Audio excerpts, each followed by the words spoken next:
For decades, scientists had a map of the universe. Not a literal map, a theoretical one.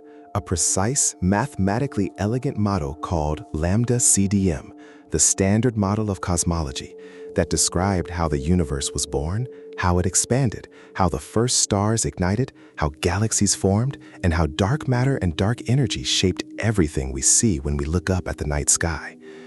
It was the most tested, most verified framework in the history of science. Every observation confirmed it, every telescope supported it.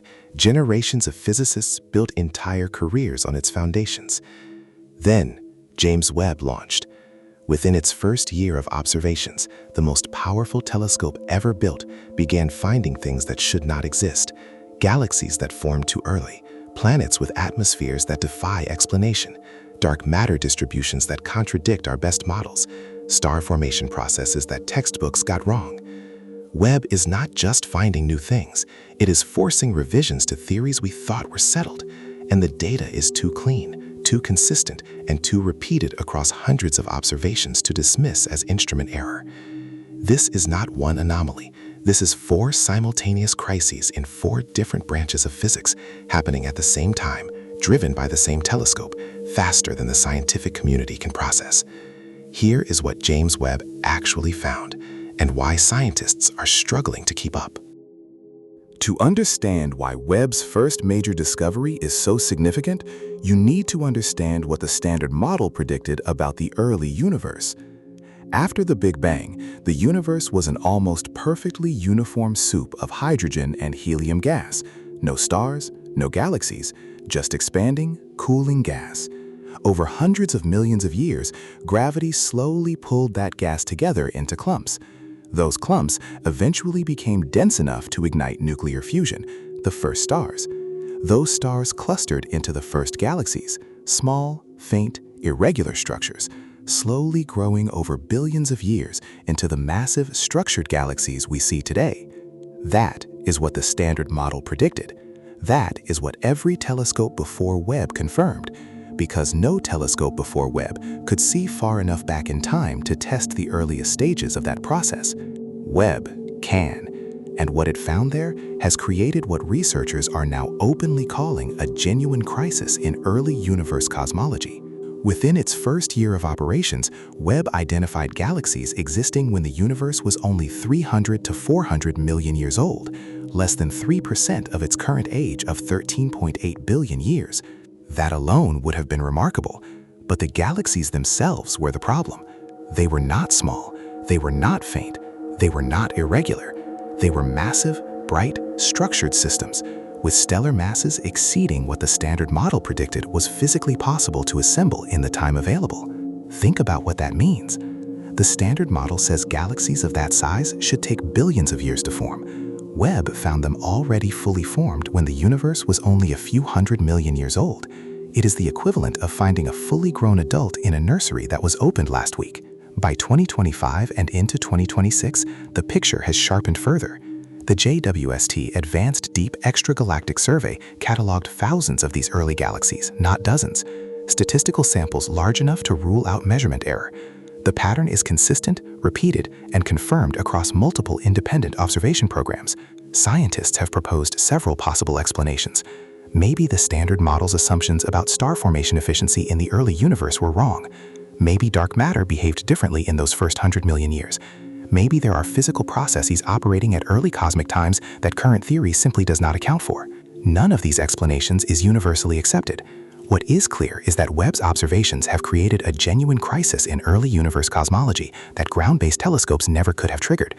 The data is too clean and too consistent across multiple observations to dismiss as calibration error. The first pillar of the Standard Model is cracking, but it is not the only one. The Standard Model of cosmology assumes dark matter is cold. That is not a description of its temperature. It is a description of how fast dark matter particles were moving in the early universe. Cold dark matter moves slowly. Slow-moving particles clump together under gravity in specific, predictable ways, producing the large-scale structure of the universe we observe. Galaxy clusters arranged in a cosmic web. Filaments of dark matter connecting those clusters, voids in between.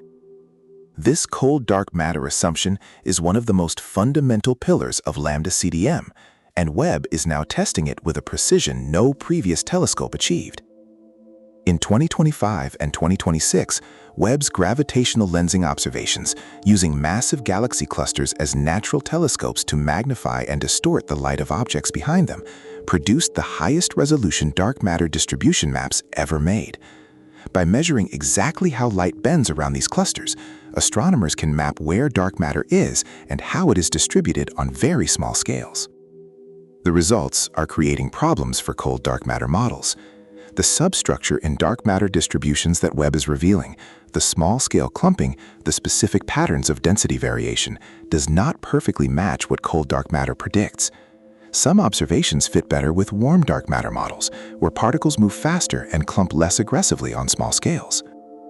This does not mean cold dark matter is wrong. It means the observations are now precise enough to start distinguishing between competing theories, and the competition is genuinely open in a way it was not before Webb.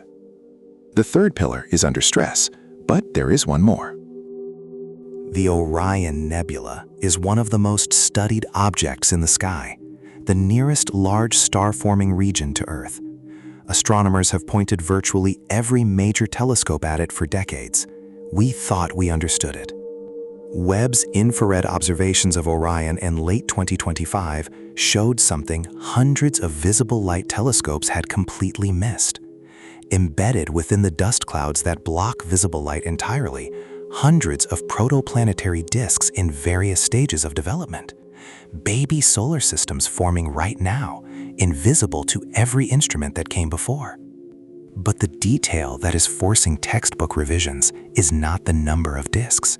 It is the binary protoplanetary disks, cases where two forming stars share a single disk of material rather than each developing their own. The gravitational interplay between the two protostars creates complex spiral patterns in the shared disk, concentrating material in ways that produce planetary orbits impossible around single stars. Some of the resulting planetary systems will have two suns in their sky. More significantly, the mass distribution of newly forming stars that Webb is revealing does not match the initial mass function that astronomers have used for decades. The number of stars forming at different masses, how many small stars form compared to medium and large ones, appears to vary in ways that standard star formation theory did not predict. We have been studying star formation for over a century with every telescope ever built. And in its first few years of infrared observations, Webb is showing us that the process is more complex, more varied, and more surprising than the textbooks described. 4 theories, 4 simultaneous crises, 1 telescope, and the observation schedule for 2026 includes extensive follow-up on all of them simultaneously. Here is the honest picture of what James Webb is actually doing to science. The standard model of cosmology is not wrong in the way a broken clock is wrong. It is wrong the way an old map is wrong. It worked perfectly for everything we could see before Webb launched. Every previous telescope confirmed it because every previous telescope was looking at the parts of the universe the map already accurately covered. Webb gave us a bigger map, and the territory it revealed does not match what the old map showed. Impossible galaxies in the early universe, a chemical signature associated with life in the atmosphere of a planet 124 light-years away. Dark matter behaving differently than our best models predict. Star formation processes more complex than a century of study suggested. None of these are finished stories. Science rarely works that way. The impossible galaxies might be explained by new physics we have not discovered yet. The K218b biosignature might turn out to have a non-biological explanation we have not identified yet. The dark matter substructure might eventually fit cold dark matter once the models are refined. The star formation data might reveal a variation we can incorporate into existing theory. But here is what is genuinely significant about this moment in history. Webb is the most powerful observatory humanity has ever built. It is 4 years into what is expected to be a 20-year mission. It has already broken 4 separate theoretical frameworks simultaneously, and it is oversubscribed.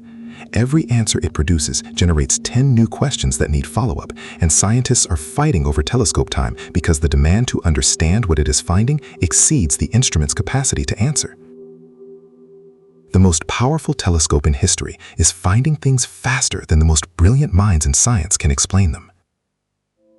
Every month, new data arrives. Every month, the old map gets a little more wrong. And somewhere in the 2026 observation schedule, pointed at an early universe galaxy, a distant exoplanet atmosphere, a dark matter lens, a star-forming cloud, Webb is almost certainly already looking at the next thing that should not exist. We just do not know what it is yet. But when the data comes back, the map will have to change again.